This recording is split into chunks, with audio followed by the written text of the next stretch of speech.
Hello guys, welcome to another Guild Ball Informer video. This is a post-Salute 2016 video. It's the day after and I'm back and you're just joined with me today. It's Chris and I will quickly show you a very quick video of what I picked up, Guild Ball and non-Guild Ball related.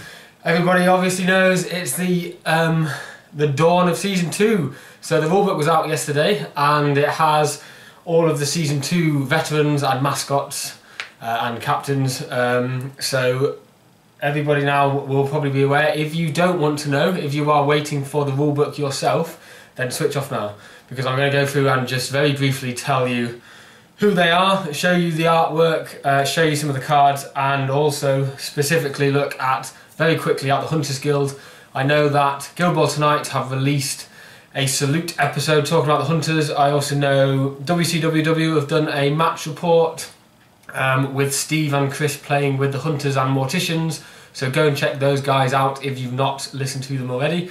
Massive hype around this. The Steam Forge stand yesterday was immense. It was right in the centre. It was hustle and bustle all day. There was a non-stop let up for the pundits who were demoing Guild Ball, and also for the four guys, Alex, Chris, James and Jamie, who were demoing Dark Souls, the new board game. I did have a demo myself with Jamie and managed to win, managed to beat. I was with Connor Rooney, a Malifaux mate of mine, and he very graciously sacrificed himself early to take out some points of damage on the enemy boss, and then I spent ages trying to finish him off, but it seems like a great little game.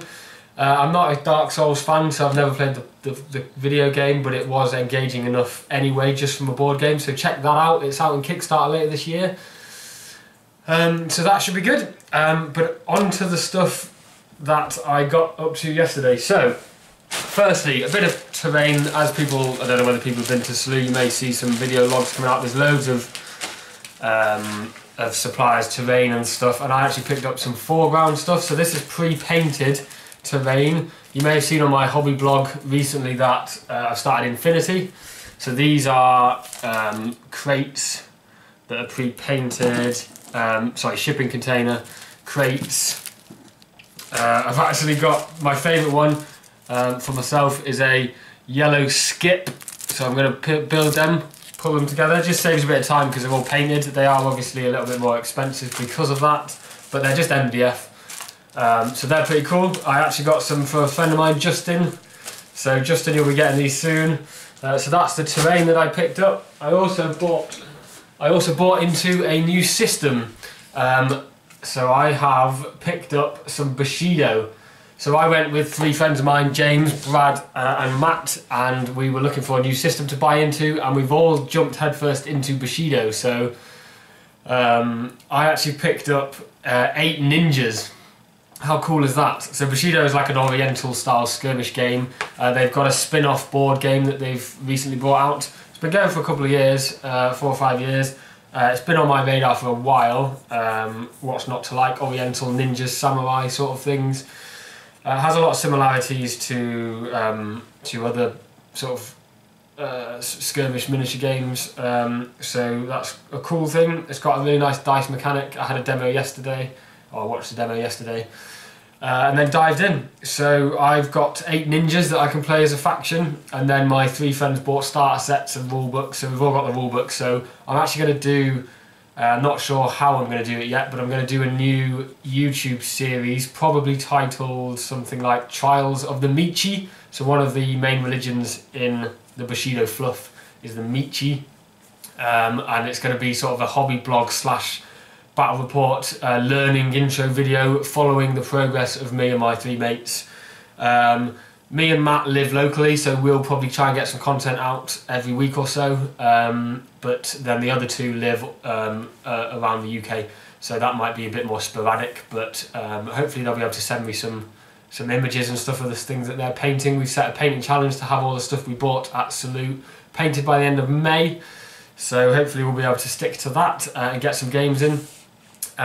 So that's Bushido, so watch out for that series coming up, and then also what you're all here for really is the Season 2 rulebook. So this is a hardback it came with the special show deal, the Hunters £100 deal. So I got the 8 Hunters and the rulebook. So I'll quickly go through the rulebook for those of you that don't know. Lovely artwork again, lots of fluff in it. They've actually also got a lot more photos of the actual the studio painted models. So I really like that edition. It's also got a lot of clarifications from the first year's worth of Guild Ball. So it's got some sort of a timing sequence. It's got some clarifications on things. So that's really, really good. So I'll jump into the meaty stuff that you guys actually are here for. So we've got additional season 2. We've got new season 2 plot cards. So if people were getting really annoyed with Don't Touch the Hair and all the season 1 stuff, we've now got a whole set of season 2 plot cards. So check those out. I'll pick out a couple of my favourites if I can find them in a second.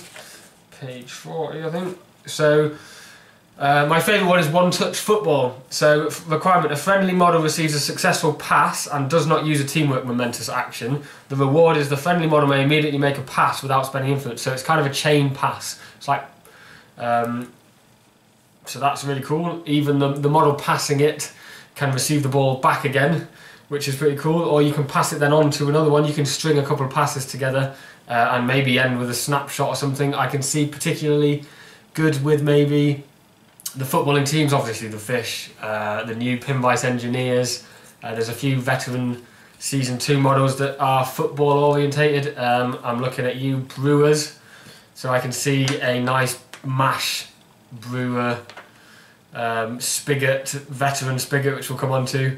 Esther's Friday sort of lineup, which could get really good use out of this if you pass the ball about and end with MASH, who can snapshot for 1 influence. That seems super powerful.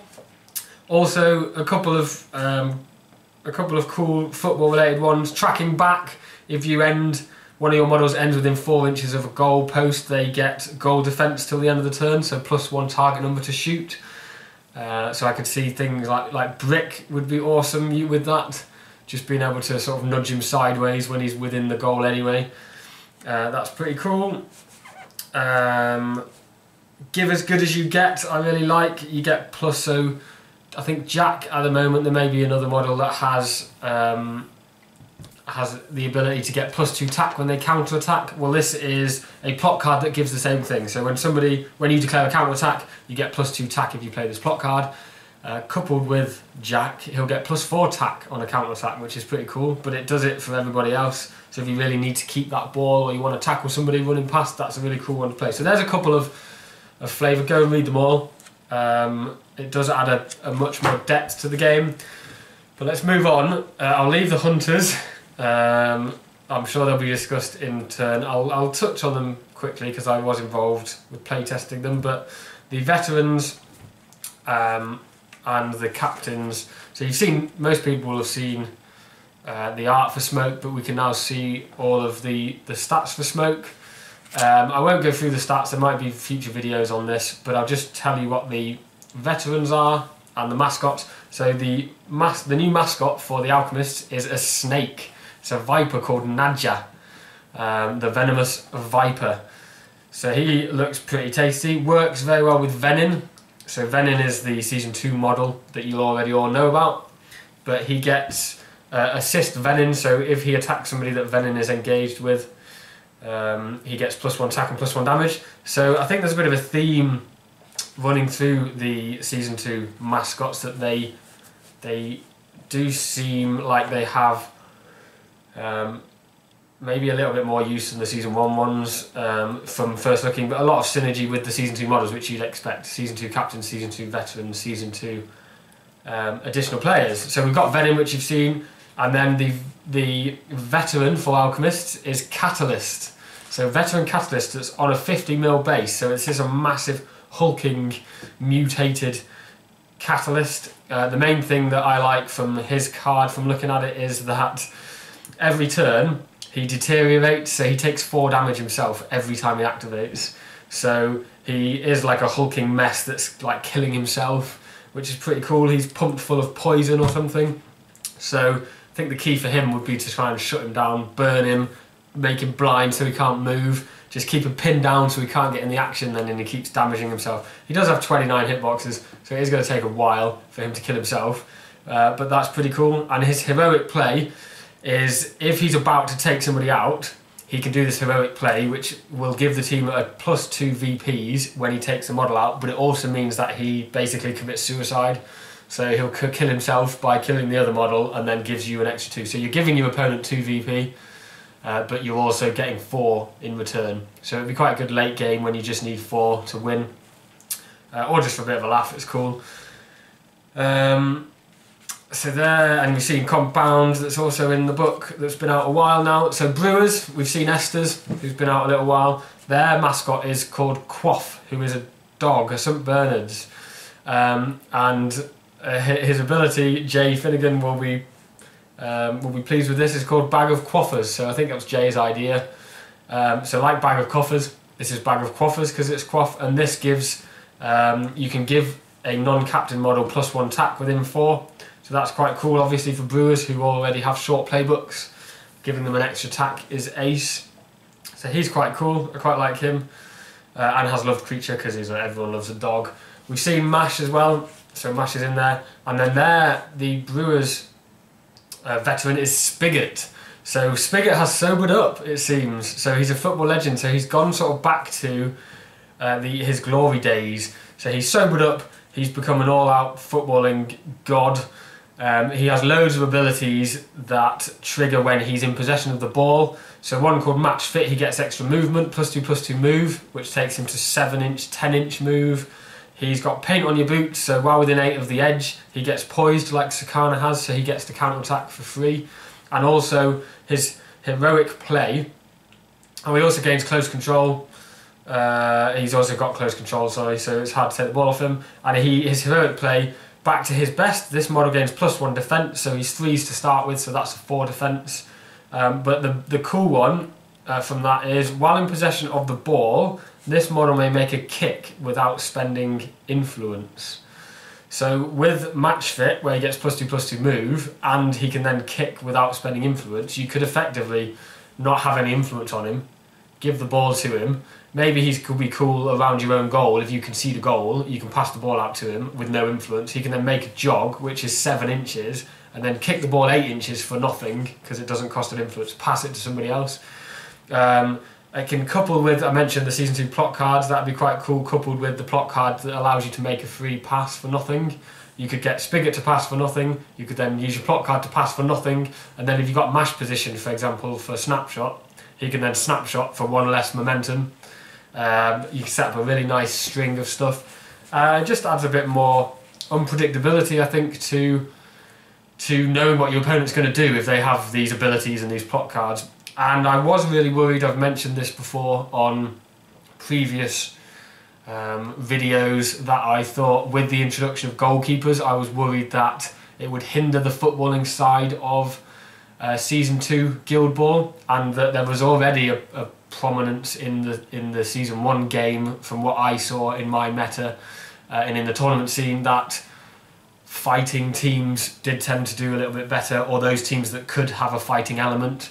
But this, from reading, I am relieved that there does seem to be more footballing stuff going on, and I can definitely see some teams like Brewers, Season 2 Brewers, could potentially be a 3-goal team rather than any takeouts, and who would have thought that yesterday or the day before. So on to Butchers. Fillet now, we can see her stats, seems very, very good. We'll probably do videos on the Season 2 captains, Jay and I, at a later date. They are there. We've seen the. I thought we'd seen the artwork for this. So their Season 2 mascot is a giant pig called Truffles, and he can momentously knock down. You can see the art for him. He literally is a big fat pig. Going to be much harder to take down, I think, than Princess. Can also sturdy, so he's hard to knock down himself. Smells blood, so can charge further when something is bleeding, so potentially work very well with Fillet. So he's pretty cool. I like Truffles. 11 tough-eyed, 11 wounds, defense 4, so that's pretty cool. We've seen Tenderizer. Veteran Brisket is next up. So Brisket's turned mean. I've not read much of the fluff yet, so I won't touch on the fluff, but Brisket gets mean. She gets balls gone, which is a great ability, being able to snatch the ball off somebody. It ignores close control. But her character traits are where she seems to come into her own. She, above and beyond, every time you score with Brisket, she gains +1, +0 influence. So she's already 2-4, so every time that you score, she'll go to 3-4, and then if you score again, she'll go to 4-4. So if you are scoring with, again, trying to get the more the footballing side of things into Guild Ball, that will really encourage you, as well as getting the +1 influence for goal influence, you'll also get +1 for her. So effectively, if you score with Veteran Brisket, you're getting +2 influence every turn. So once you've scored twice, you're on +4. So for a Butchers player, I think they will be having kittens in happiness for that. Support from the wing. While within 8 of the edge, she pays 1 less to charge, so she can charge for 1 influence if she's near 8 inches of the table edge, encouraging you to play her down the wings. And she also has unpredictable movement, which she still has, so that's cool. 13 wounds, and the art for her looks lovely. So I've not seen the model yet, but if they can do that artwork justice, she is going to be beautiful. So that's the Butchers. Engineers, Pinvice has been out now. We've seen their Mother's Day spoiler was their mascot called Mother, which is a giant mechanical spider. The one thing I like about that is that it can lay spider nests, and then once per turn, in this model's activation, you can put a 30mm nest marker within 6 of the model, and you can have up to 3 nest markers at once on the pitch. And then you can, for a character play, you could burrow and place this model in base contact with the nest marker, so you can like jump about on the nest markers, which is cool. And when an enemy moves within 1 inch of a nest marker, that model immediately gains burning and the nest marker is removed. So that's cool. I quite like that. And this model may, on the burrow ability where it jumps about, you can then get a free attack. So you can jump towards a nest marker, and if there's an enemy where you can then make an attack. So that's pretty cool. Hoist we've seen already. And then Veteran for engineers is Velocity. So Velocity and the artwork, she's got multiple arms, like one of those Indian gods. I really love that. She is a goalkeeper. And the cool thing about Veteran Velocity, she has goal defence, so +1 target number we mentioned earlier. With the Season 2 plot cards, but she's also got 100 hand stance. So while this model is within 4 of a friendly goal post, immediately after an enemy model fails a shot, you can give possession to Velocity. So she can basically grab the ball out of the air with one of her arms and then be in possession of the ball, so that's pretty cool. And she's also a fly keeper, so during the maintenance phase, this model may choose to lose goal defence and 100 hand stance, so the goalkeeping abilities, and instead they gain unpredictable movement and +1/+1 move for the remainder of the turn. So you can kind of turn Velocity into a striker or a more mobile ball player with unpredictable movement, an extra move. She'll go to 7/9 move with that ability. So that's pretty cool as well. So you can mix up your play styles with that, especially, I guess, if somebody shoots, if Velocity is your goalkeeper, and then somebody shoots and misses at the end of their turn, you can then gain possession with Velocity with her goalkeeping abilities. The start of next turn, you're now in possession of the ball with Velocity. You can decide then to switch in the maintenance phase for Velocity to go to stop being a goalkeeper anymore and give her extra move and unpredictable, and then suddenly she's in possession of the ball and now she's really mobile and can turn into an attacking threat with the ball. So that's pretty cool. Fisherman, we've seen Corsair for a while now. Their mascot, that Salt goes and hides in the corner, is called Tentacles, which is a giant octopus on a 40mm base with a 2-inch melee. So fitting in with the 2-inch melee Fisherman, I really like. But the cool thing is, Tentacles, as you'd imagine from fluff reasons, has blind. So it can squirt oil, ink at you and make you blind. Momentous Tackle has close control, so you try and take the ball off the octopus with 8 legs, you're going to struggle. and tag along. So I used to play Malifaux, and the Gremlins used to have a saddle ability where you could have a pig pull one of your models along. This is kind of the opposite. If a friendly model leaves with an advance, leaves this model's melee zone, you can then use this model to follow up. So you can effectively have Corsair or Shark stood next to Tentacles, for example, and then move them away, and then Tentacles gets to follow along. So that's pretty cool. A bit of extra movement for Tentacles, which I think is needed because Tentacles is only 4/6 move. So just a bit more positioning, move Tentacles around. So that's pretty ace. Sakana we've seen already, and then veteran for the fish is Siren. So veteran Siren. She has Dead Gaze, so -2 a character play. While within this aura, enemy models suffer -2 tack. So another kind of blind ability. So coupled with Hemlock doing blind, that can take us back to the -4 tack that we had with the old blind. She's got defensive support, Kraken still. She now has Shadow-like, so she can do a little dodge at the start of activation. Makes her really fast because she's 7/9, so that makes her 9/11 move. And she's also got a special ability that once per turn, when she's reduced to 0 HP, so gets taken out, before suffering taken out, she may recover 1 HP, remove all conditions, and make a dodge, a 4-inch dodge. So it keeps her a little bit safer. So I really like that ability. It's like a souped up reanimate. So that's cool. Masons, we've got Hammer, the new captain. Their mascot is called Wrecker, which is like a giant armadillo.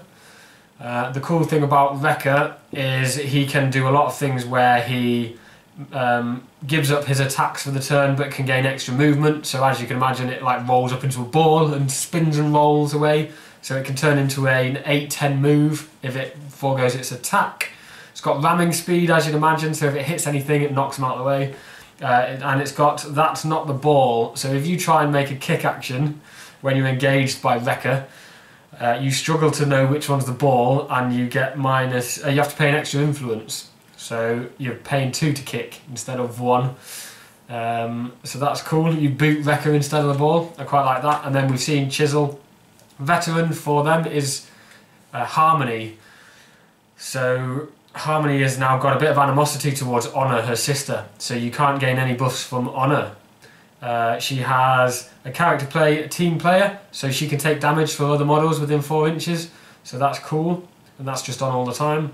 You can choose to take damage. And then she's got breaking play. After this model has finished its activation, another friendly model within 6 gains +1 defense, or all other friendly models within. So she's kind of buff, a really good buff for the rest of your team. Everyone else gains +1 defense within 6 against enemy character plays. So not all the time, just enemy character plays. But again, she has Smelling Salt, so I think this is going to be really important. I think it's going to be one of the most important abilities, which is why I like that I'm playing Union still with Hemlock, because with the amount of bleed and new conditions, we'll talk about Snare very briefly in a second, coming out, being able to clear conditions without using momentum in a different way and healing people is going to be key. So Veteran has Smelling Salts. Morticians, we've got Scalpel. Their mascot is called Vile Swarm, which is like a swarm of rats. Works very well with Veteran Graves, who is their veteran, because he can bring it back to life. Bonesaw, we've seen Graves, pretty cool. Still 2-inch melee. Still has Grave Digger ability. If the target enemy model suffers taken out this turn, the friendly team gains +1 VPs. So you can sort of target a model that's just about to die, and then you get extra VPs. Union, we've seen Rage already. Their mascot is a Strongbox, which is a turtle. And his standout ability, he's got confidence. So like Morticians, he can give confidence to somebody, which means you can re-roll your dice during an attack or character play. And he's also got Shelling Out. Friendly models within 1 inch, friendly guild models within friendly models within 4 inches gain +1 tack when making an attack against an enemy model. When a friendly model inflicts a taken out condition on an enemy model that is within this aura, the friendly team gains additional 1 MP. So Strongbox is going to be one stood around the action, waiting for you to get taken out, and the Union team gets an extra 1 momentum. So that's quite cool as well. And then we've seen Harry the Hat. So that's the veterans and the mascots. I'm conscious that the battery might run out on the camera, so I'll quickly touch on the hunters. So we've got Theron, their captain, who has a big bow, a bit of an archer. He's got a cool ability called Pinned, so it's like a super goad. You can see the artwork for him. He's got super goad, so he can shoot somebody from 8 inches away with his bow, and they have to move directly towards him. And he's also got arrow to the knee, which is a cool name. He gives -2/-2 attack and 2 damage. -2/-2 kick, sorry, so people can't kick very well, so good against strikers. And his heroic play, you can make another model during their activation, make a free character play up to 3 influence. He can also drop forests around, so he's a cool looking captain, quite ranged, and can stop the opponents doing stuff. Their mascot is called Fahad, which is a panther. I think people have queried about whether it's a panther or a lynx or whatever, but it's just a black cat-like animal, be it what you will. It's got Furious, which is the cool thing about it, a mascot that can charge for free, and it's also got +1 damage to models that are snared. So quickly, the hunters bring a new condition into Guild Ball, which is called Snared. Quite a few models give it out. Theron, when he damages stuff, gives out Snared. There's another 2 models that are the same. And Farhead and Cena, the big bear, get +1 damage against stuff that's snared. Snared in itself gives -1 defense and -2/-2 move. So a really powerful ability, especially when coupled with things like burning or knockdown. Really either reduce your defense or really reduce your movement. So that's pretty cool. Jakar, which is their bald-headed assassin. He's got gut and string, so again with snared, that's really, really good. Anatomical precision, and him and Egret have an ability called Back to the Shadows. Whenever they do damage during their activation, at the end of the activation they can do a 4-inch dodge, so it's really good for getting them back out of melee. And for Egret is really good because she's got her bow from ranged. She also gets dodges every time she hits something, every time she does damage, so she can sort of dance about shooting stuff with a bow, and then at the end of the activation, because she's damaged stuff, she gets another 4-inch dodge, so she's really mobile that way. Then we've got Zerola, who is kind of links well with Farhead, the mascot. She's linked like Honor and Harmony is, but theirs is not a single way round, they both can do it. So when one activates, the other one can activate immediately afterwards. That's Farhad and Zerola. She's also got her chain bolus, so she can spin round her chain bolus and hit stuff. And they gain snared, so that's how she gives out snared. And she's got Midnight Offering, which means one of her models, a friendly model can immediately make a jog, so it's good for pushing other models about. That's there. Egret, who is their striker. So the one thing that they're lacking really is a big strong scoring ability, but I think if you read the fluff, they're not really renowned for their scoring ability. But Egret is their main goal threat. She's got 3/8 kick, she's quite fast, and then she can dodge whenever she damages stuff, so if you're managing to hit stuff with her bow, she can dance about. She also poisons stuff when she damages them, so that's another condition they can put out. Hearn is their big guy. He's 1/3 influence, he's a 40mm base, 2-inch melee. He's a big, strong, stocky guy. He can, he's got an ability called Nature's Blessing where he can jump into forests from 4 inches away. And with Theron being able to put down forests, that's kind of a sort of a situational where they go ability. So he's cool. And he's also got Blessing of the Sunfather, which Theron has, which they can play on other models, which allows them to do a free character play a turn up to 3 influence. He also has Skewered, so he can give out snared as well with one of his character plays. Chaska, who is my favourite model, reminds me of Davy Crockett. He has a shotgun, and his main ability I see is called Boombox, which is a 2 influence. It does 4 damage and a 4-inch push, so that he's really cool for moving models about. He also has the ability to drop traps down, which give out snared as well. So he can drop a marker within 2 inches of himself, and then any enemy model that moves within 1 inch of the marker, is it 1 inch? Yeah, of the trap marker, gains snared, which couples well with his boombox, and also he has a lot of pushes on his playbook. So you could drop, he could be engaged, you could drop a snare next to an enemy, push them, hit them and push them away, so they then get snared, or shoot them with your boombox and they get snared. It'll work really well with Cena, And Farhead, the mascot, who gain +1 damage against snared models, because as well if Cena's tied up or Farhead is tied up, they can't charge with their Furious. But if you can push them away with Chaska, they can then get snared potentially, and then they get a charge from the bear.